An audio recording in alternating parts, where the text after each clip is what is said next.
Elle, c'est Julie. C'est la directrice de l'Atomium. L'Atomium, qui est un peu la tour Eiffel de Belgique, qui fait quand même 600 000 à 700 000 entrées par année.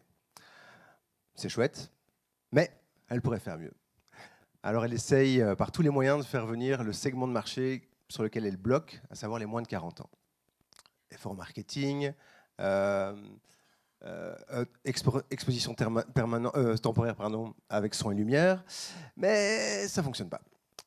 Alors, ce qu'il faudrait, en fait, à Julie, c'est une manière de visiter son lieu de façon plus immersive et plus interactive. Ça tombe bien, OneUp est là pour l'aider. Alors, sachez que depuis qu'on utilise, que l'Atomium utilise OneUp, elle a fait plus de 20% sur le segment de marché des moins de 40 ans. Alors, OneUp, c'est quoi? OneUp, c'est une plateforme qui permet de créer des parcours de découverte digitaux.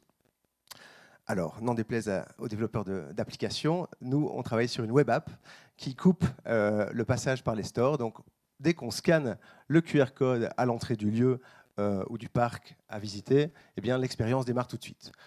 En termes de modules et de fonctionnalités, on va fonctionner avec de la vidéo, avec du quiz, avec de la reconnaissance d'images, avec de la réalité augmentée.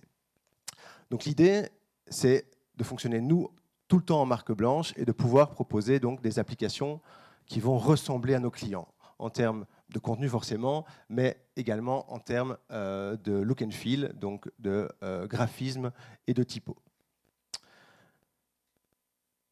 En modèle d'affaires, pour l'instant, on fonctionne beaucoup en création pour faire du chiffre et financer notre équipe. L'idée, donc on fonctionne grosso modo avec un abonnement pour des gros comptes à 500 € par mois.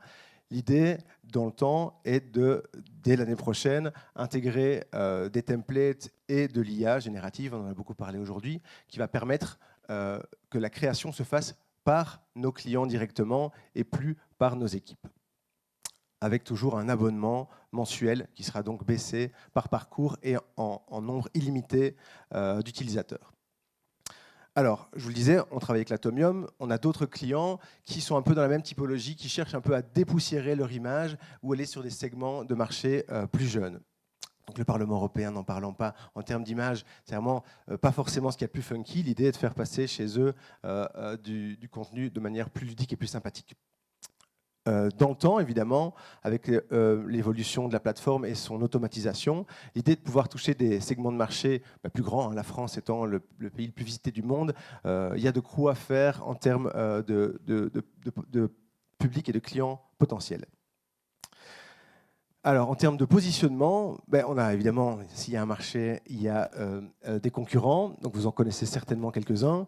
Vraiment, le positionnement chez nous, c'est de fournir un outil, de fournir une plateforme qui permet donc à nos clients de créer par eux-mêmes des contenus et de ne plus donc passer systématiquement par un studio pour faire les modifications.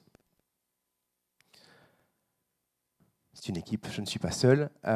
Et dans l'équipe, on couvre un peu tous les segments. Je vous montre ici donc Xavier qui est plutôt au marketing et au produit, Mickaël qui est un ingénieur informaticien qui lui est à la tech, et moi-même qui couvre la vente, les pitchs, et également j'ai une expertise en tourisme. On a tous les trois un background d'entrepreneur, donc c'est notre deuxième ou troisième société à tous les trois.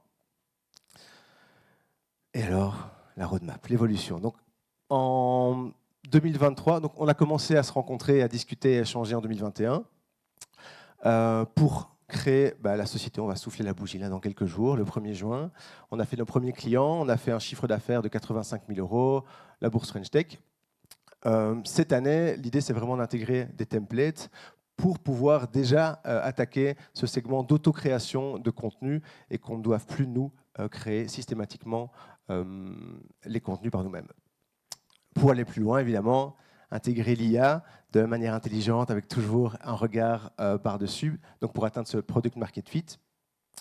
Et en 2026, avoir une automatisation maximisée. Voilà, alors aujourd'hui, vous êtes le bon public. Aujourd'hui, on cherche encore un peu de financement, on avance bien là-dessus, on cherche surtout des clients, donc n'hésitez pas à venir me parler par la suite. Je suis Julien, nous sommes OneUp. Merci beaucoup pour votre écoute. Bravo.